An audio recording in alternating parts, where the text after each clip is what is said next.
Ceci est la première d'une série de vidéos sur une réaction chimique découverte il y a plus de 125 ans. Elle dégage énormément de chaleur. Oh non, la GoPro. Le métal se liquéfie, c'est tellement chaud. Ce n'est pas un explosif, mais cela peut provoquer des explosions.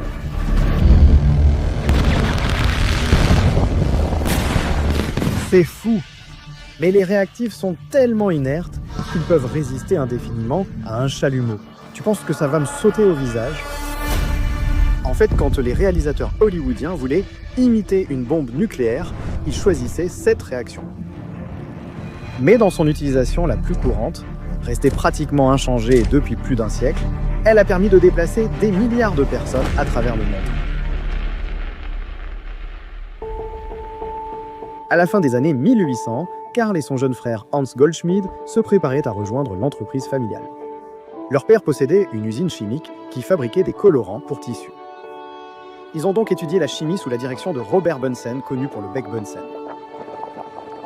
Après la mort prématurée de leur père, Karl a repris la gestion de l'entreprise, rejoint plus tard par son frère cadet.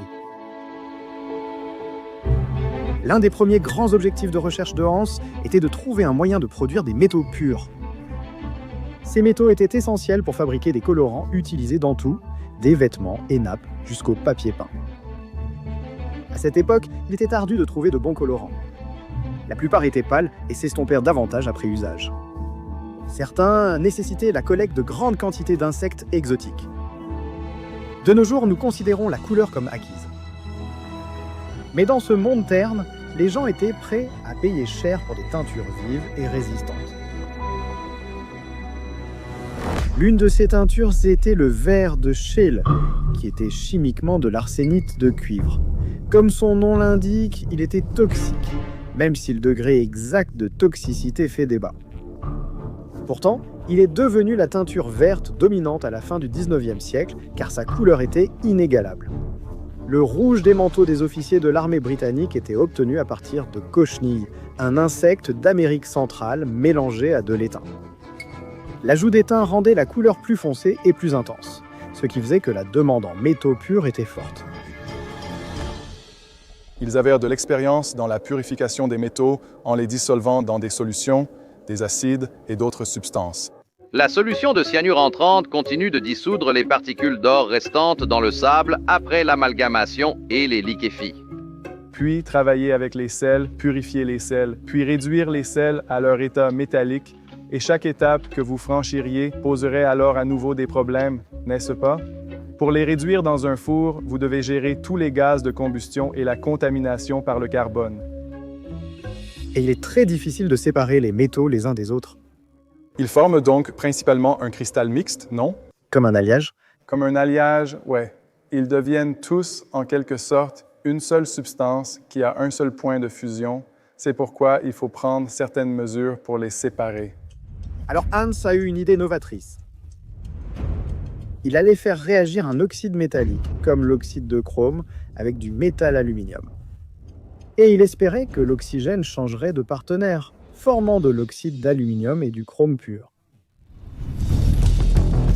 Ce type de réaction est aujourd'hui connu sous le nom de réaction aluminothermique ou réaction thermite. Je suis donc venu rendre visite à Elektrothermit en Allemagne, une entreprise qui est l'héritière directe de Goldschmidt. J'ai l'impression qu'ils ont organisé ça comme une visite de la chocolaterie de Willy Wonka, mais cette fois, c'est une usine de thermite. Ici, nous tenterons de reproduire la première réaction réussie de Hans. Les expériences présentées ont été menées sous supervision professionnelle, en respectant les mesures de sécurité. À l'origine, la première expérience utilisait du chrome, mais nous utilisons du cuivre, qui est comparable. Ceci fait environ 300 grammes. Oui, 300 grammes de thermite. Versez-le dedans. D'accord. Nous le versons dans le creuset et nous l'allumons. D'accord. C'est tout? Oui. Laisse. Oh là là!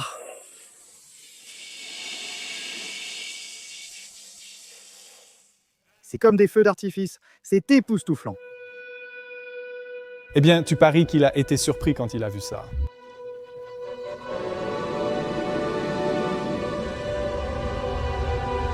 Une poignée de poudre d'aluminium et voilà ce que tu obtiens. Comme tu peux le voir, la réaction libère beaucoup d'énergie. La température des réactions thermiques dépasse généralement 2000 degrés Celsius et elle peut atteindre jusqu'à 2500. C'est parce que l'aluminium forme des liaisons très fortes avec l'oxygène. La formation de ces liaisons libère une grande quantité d'énergie, dépassant celle requise pour rompre les liaisons initiales de l'oxyde de cuivre. Cette énergie fait fondre tous les produits de la réaction et les rend incandescents. Il est difficile d'exprimer leur luminosité. On a l'impression de regarder le soleil. Si vous voyez des extraits dans cette vidéo où les hautes lumières sont surexposées, c'est parce qu'il est très difficile de juger à quel point la réaction sera lumineuse, et c'est presque toujours plus lumineux que ce à quoi on s'attend. Donc ce qui tombe en bas, c'est du cuivre liquide? Il s'agit de cuivre liquide constituant la solution en cours de création. Mais si vous obtenez ce mélange chaud de métal pur et d'oxyde d'aluminium, comment séparez-vous les deux matériaux pour isoler le métal pur? Nous essayons de mettre en place une expérience que personne n'a jamais vue auparavant, et cela va en fait nous permettre de voir à l'intérieur du creuset. Nous avons coupé le creuset en deux, et nous fixons deux morceaux de verre résistants à la chaleur, chacun de 4 mm d'épaisseur pour servir de fenêtre sur la réaction. Les gens disaient que ce serait impossible, qu'on ne verrait rien, ou que le verre se briserait tout simplement. Nous n'avons jamais fait cela devant la caméra, ni vu les choses de cette façon aussi clairement, et je pense que ce sera fascinant de commencer à analyser et à comprendre tout cela. Ce verre a été traité spécialement pour résister au contact avec du métal en fusion sans se briser immédiatement. Ouah, c'est chaud. C'est vraiment chaud. Mais la température de fusion de la silice est d'environ 1700 degrés Celsius, ce qui est certainement inférieur à la température de la réaction. Donc le verre va certainement fondre. L'espoir, c'est qu'il fonde assez lentement pour contenir la réaction. Le verre va fondre et à la fin, il ne restera qu'une très fine couche de verre. Alors, c'est toi qui vas l'allumer? C'est à toi de placer l'allumeur? Je pense que quelqu'un d'autre devrait l'enflammer. Pourquoi? Je ne me fais pas confiance car j'ai vu à quel point j'étais incapable d'allumer hier. C'est tout? Laisse. Pour cette réaction, nous allons utiliser de la thermite de fer, donc une combinaison d'oxyde de fer et de métal aluminium. D'accord, c'est bon. Allons-y!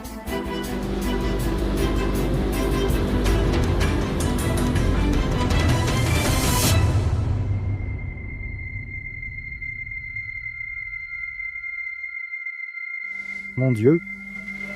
Oh non, la GoPro. Oh là là. Oh non, oh non.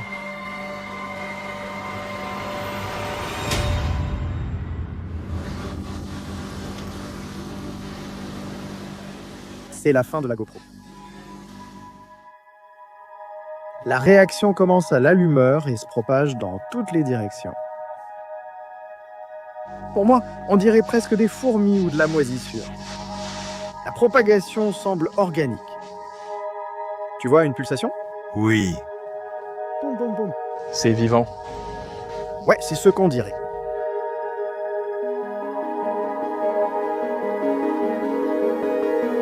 Pourquoi y a-t-il des vibrations? Je sais pas. D'accord. On essaye de comprendre. Nous n'avons jamais su que ça faisait ça. Nous faisons ça pendant 100 ans et soudain, on découvre que chaque partie qui s'enflamme fait ça.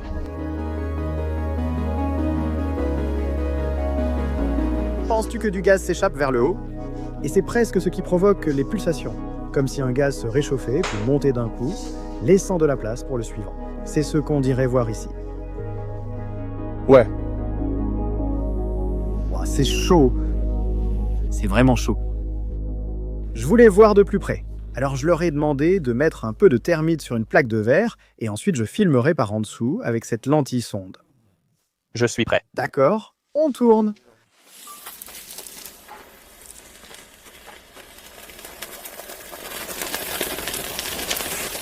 Ça roule, ça roule, ça roule, ça roule, ça roule. Voilà. Ouah, ouais. L'exposition est plutôt bonne. Oh là là, incroyable. C'est probablement la première fois qu'une réaction thermite est filmée d'aussi près.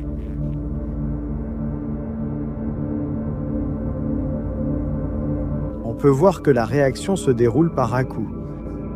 Elle réagit rapidement puis fait une pause un instant avant de reprendre.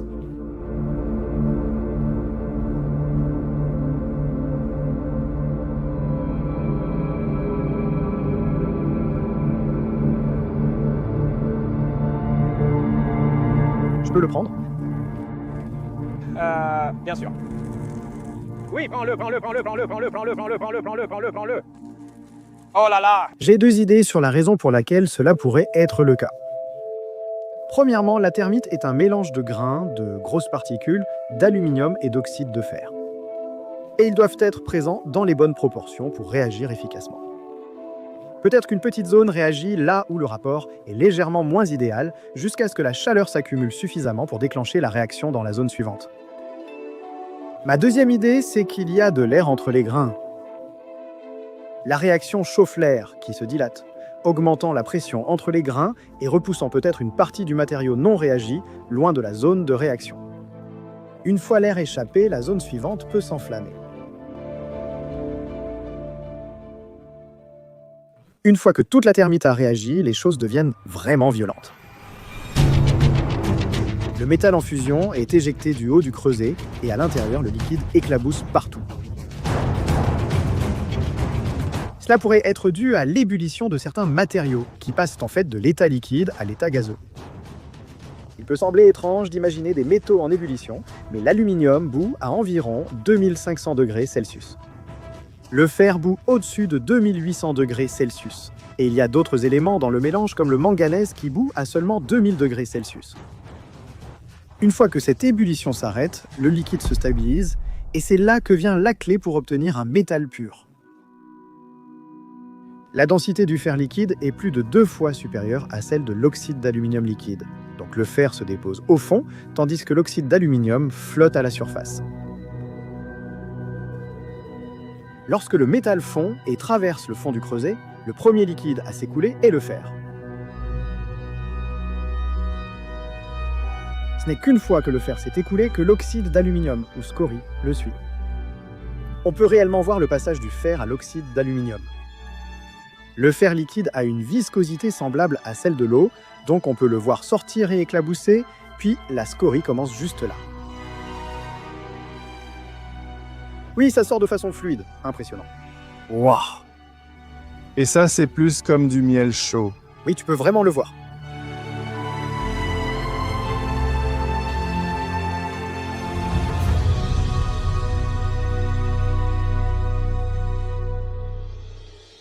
Waouh! Ça te donne vraiment l'impression d'y être. Et tu peux voir les flammes sortir de l'avant. Et ça continue d'enregistrer. Regarde les bulles sur le verre. Tu vois ces bulles? Et ce magnifique plan du fer en train de couler. Je veux dire, c'est un travail impressionnant pour une caméra qui est en train de brûler. Nous allons mettre un pavé de rue normal ici à l'intérieur, il est fait de calcaire. Nous allons verser la thermite dessus, puis l'enflammer, et ensuite nous verrons que le pavé va fondre et que la solution va remonter à la surface.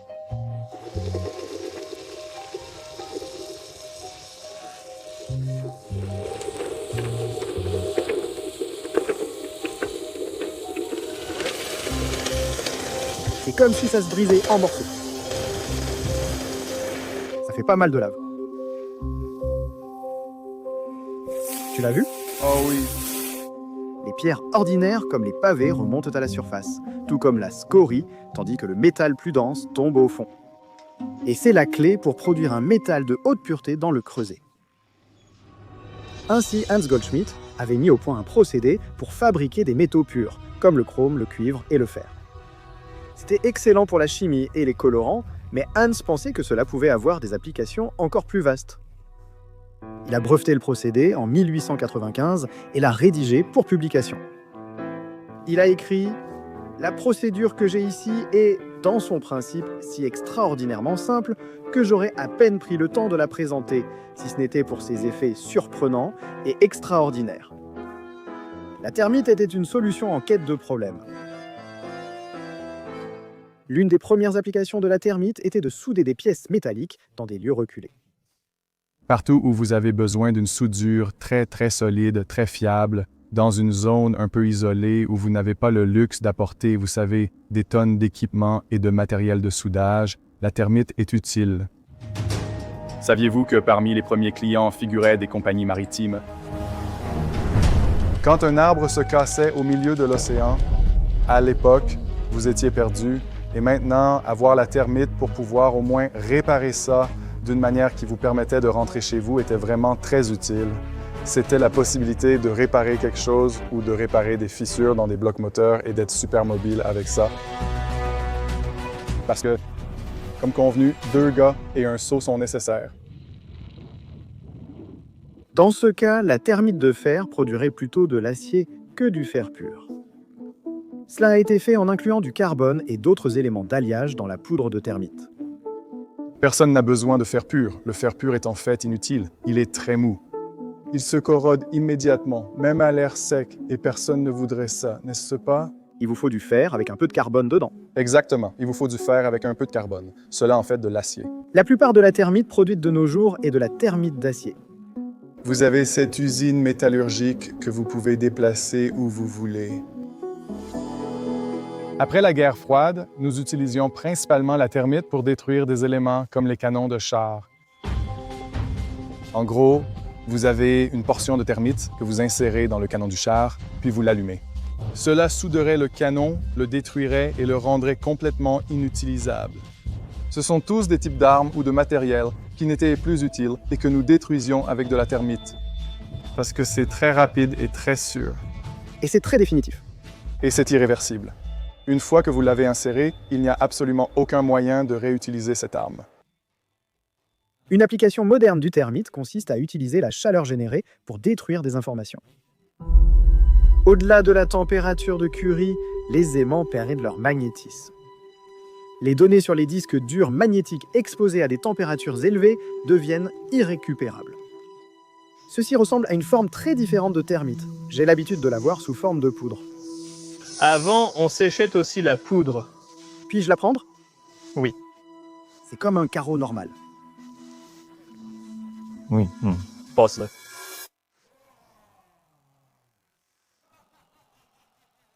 C'est incroyable. C'est cool. Donc, si nous voulons nous assurer que personne ne puisse lire les données sur ce disque dur, je pourrais mettre ça dessus? Oui. Voilà.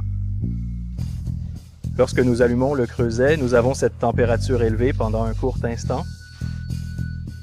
Ici, en 10 minutes, tout est détruit. Donc vous contrôlez la libération d'énergie pour la ralentir ici? Oui. La température est modérée, ralentissant la réaction. Je vais allumer cette dalle de termite dans les 4 coins et elle va générer de la chaleur pendant environ 10 minutes. Et nous verrons ce que cela fait à cet ordinateur portable. Très bien, allumons-la.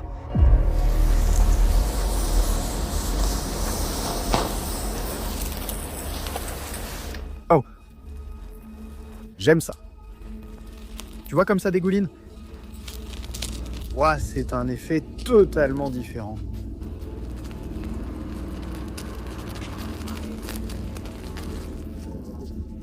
Ouais, ça chauffe. Ça atteint maintenant l'ordinateur portable. C'est vraiment génial. Tu dois voir la matière en fusion qui sort de sous cet ordinateur portable. Ah, c'est dingue.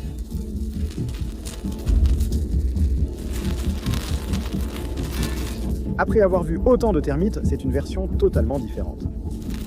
Regarde la flaque de métal là. Oh.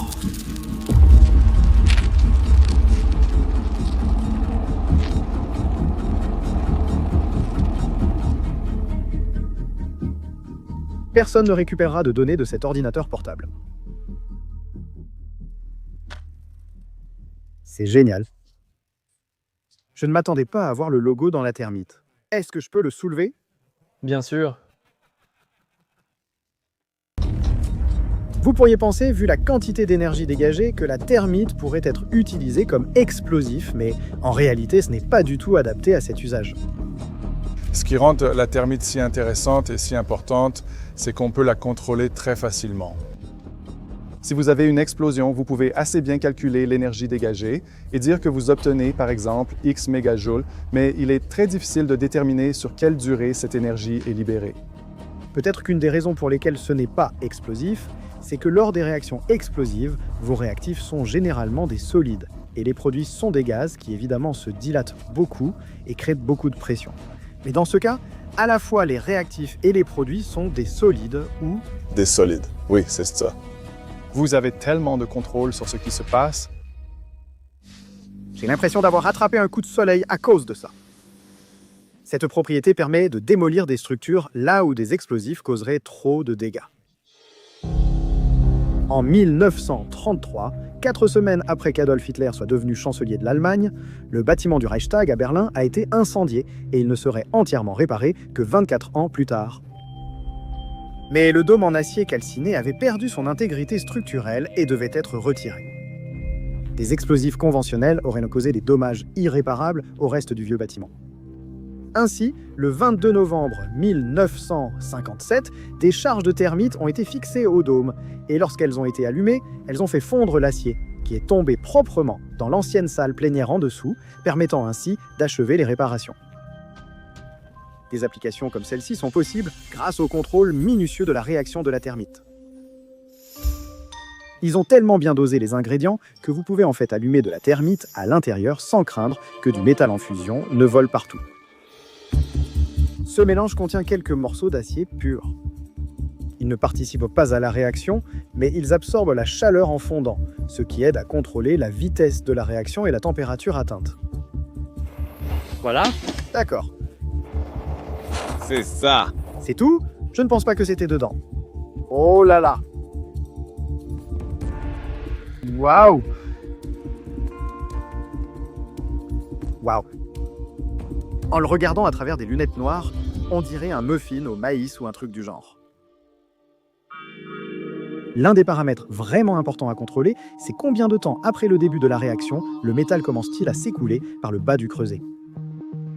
C'est ce qu'on appelle le temps de coulée. C'est essentiel car si le temps de coulée est trop court, le métal à l'intérieur ne se sépare pas complètement des scories. Mais si le temps de coulée est trop long, alors le métal dissout plus de silice des parois du creuset, et il sort aussi plus froid qu'il n'aurait pu l'être. La composition chimique de l'acier évolue en réalité avec le temps. Plus il reste longtemps dedans. Exactement. Plus ça reste à l'intérieur et c'est pour ça qu'il est très important pour nous de pouvoir contrôler combien de temps ça y reste réellement. Le délai avant la réaction doit être ni trop long ni trop court. Nous avons mis en place cette expérience ici pour tester si nous pouvons contrôler le moment où l'acier sort. L'idée est que ça doit sortir d'abord de celui-ci, ensuite de celui-là, puis de celui là-bas. Nous allons allumer les trois en même temps et voir ce qui se passe. Tu es prêt? 3, 2, 1. Ouais. Elles se sont toutes allumées presque exactement au même moment. Mais le temps le plus court pour le premier creuset, nous en avons eu un, était de loin le plus court.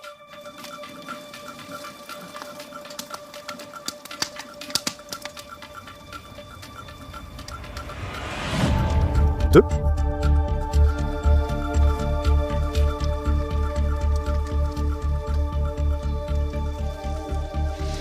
Ce serait incroyable si celui-ci s'arrêtait et que le troisième démarrait. Ce serait extrêmement impressionnant. Allez, le troisième, waouh.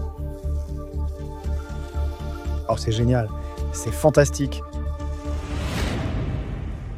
La température du métal est un autre paramètre contrôlable. Ici, nous avons deux versions différentes. Nous avons donc la version avec 12% d'humidité et ici, nous avons celle avec 25%. Parfois, vous voulez que le métal sorte un peu plus chaud ou un peu plus froid. Voilà. Allumage bien contrôlé. Eh bien, celui-là va beaucoup plus loin. Waouh. On peut voir que celui à 12% est parti en premier. Waouh. On peut voir que celui-ci commence en premier. Donc on peut s'en rendre compte, mais j'ai l'impression que les deux ont atteint 2000, je ne sais pas. Celui de droite est l'une des parties les moins humides, tandis que l'autre est l'une des plus humides.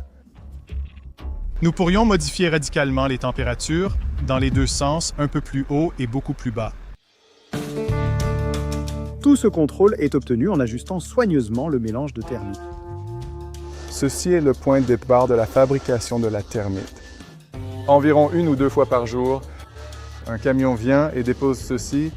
Ceci est de la calamine. Il s'agit essentiellement d'un mélange de différents oxydes de fer.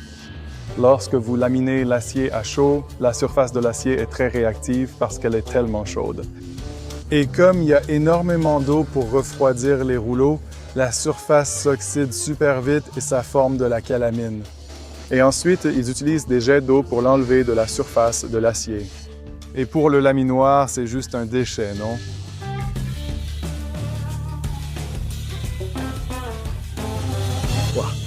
Voilà. C'est cool.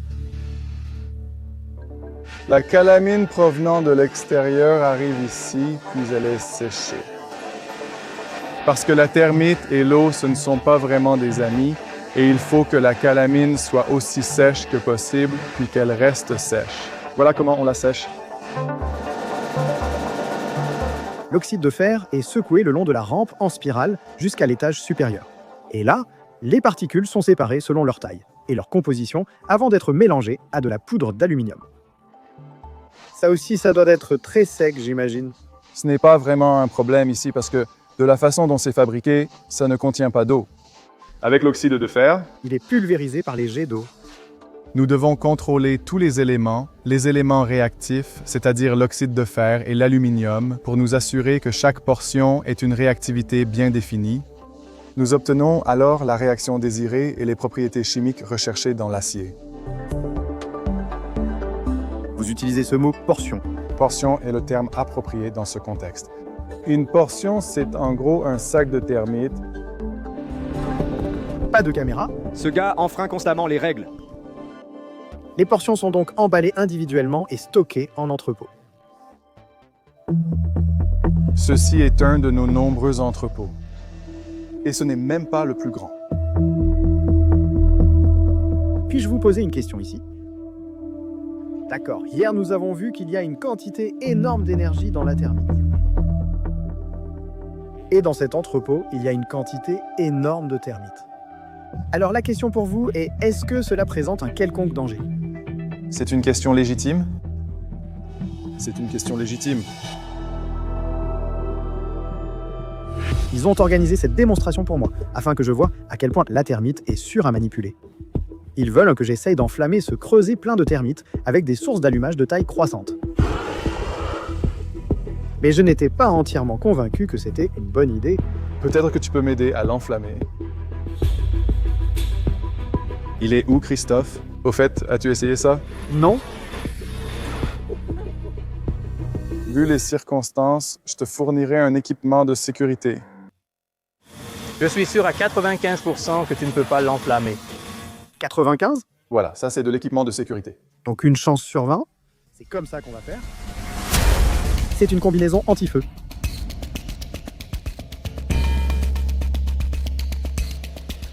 Au moins, il y aura des images de comment ça s'est passé. Alors d'abord, voici un petit briquet, d'accord? Essayons. Voyons si j'arrive à l'allumer. 3, 2, 1. Je rends certaines des particules de thermite ici assez chaudes pour qu'elles deviennent vraiment orange incandescentes. Oh, oh, oh, ça devient vraiment lumineux. Tu commences à t'inquiéter en regardant ça? Non. J'ai entendu un bruit et j'ai pensé que tu commençais à t'inquiéter. Je ne devrais pas laisser les choses ainsi. Alors tu penses que ça va me retomber dessus? Non. J'espère que non. Donc tu vois, même en l'obtenant, C'est incandescent. ouais, incandescent, ça ne s'enflamme toujours pas. D'accord, sortons un chalumeau plus gros. Je vais essayer avec celui-ci qui a une belle grande flamme bleue.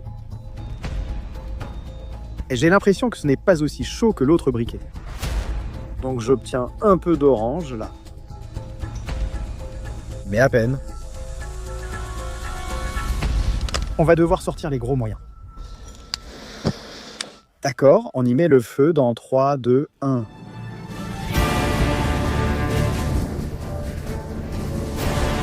tu penses qu'on pourrait générer assez de chaleur? 500. Est-ce qu'il dit 500? Oui. Je vois beaucoup de thermites qui brillent en orange. Ouais. Il y a des morceaux qui sortent. Ah, c'est beau et ça brille. 700 degrés. Je pense que c'est une excellente démonstration que la thermite ne va pas s'enflammer dans des conditions normales. Waouh. Voilà, ça brille encore. Est-ce que ça a fondu? Oui, ça peut arriver. Ça peut fondre et ne pas s'enflammer, quoi. C'est complètement dingue. Évidemment, il y a beaucoup d'énergie potentielle ici, mais récupérer cette énergie est vraiment, vraiment difficile. Donc, si ça prenait feu et que, tu sais, peu importe, les palettes en bois brûlaient, ça ne suffirait pas, tu ne pourrais pas enflammer la thermite. Même pas? Non, il resterait là et vous ignorerez. La clé de cette absence de réactivité, c'est la poudre d'aluminium. L'aluminium est assez stable parce qu'il est recouvert d'oxyde d'aluminium.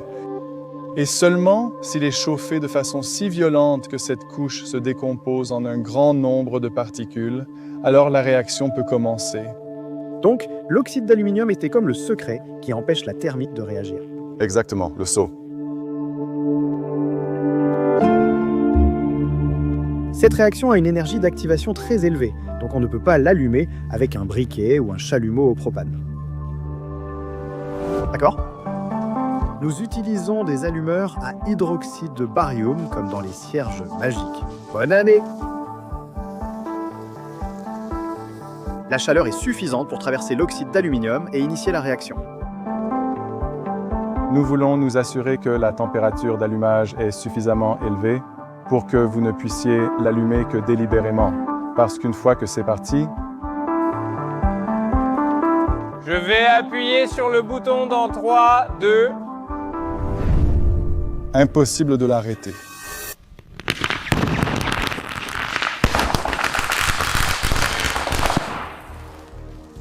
C'est fou. J'ai filmé en Allemagne pendant 5 jours entiers, donc ce n'est qu'un avant-goût de ce qui arrive. Nous découvrirons comment la thermite réagit avec son environnement et nous aurons une vidéo dédiée à l'application la plus courante de la thermite. Souder des rails de chemin de fer ensemble. Des millions de personnes regarderont probablement cette vidéo. La majorité a sûrement déjà voyagé en train. Quelle est la probabilité qu'ils aient roulé sur l'une de vos soudures à la thermite? Ils le feront. 100%? 100%. Alors assurez-vous d'être abonné pour être averti lorsque ces vidéos sortiront.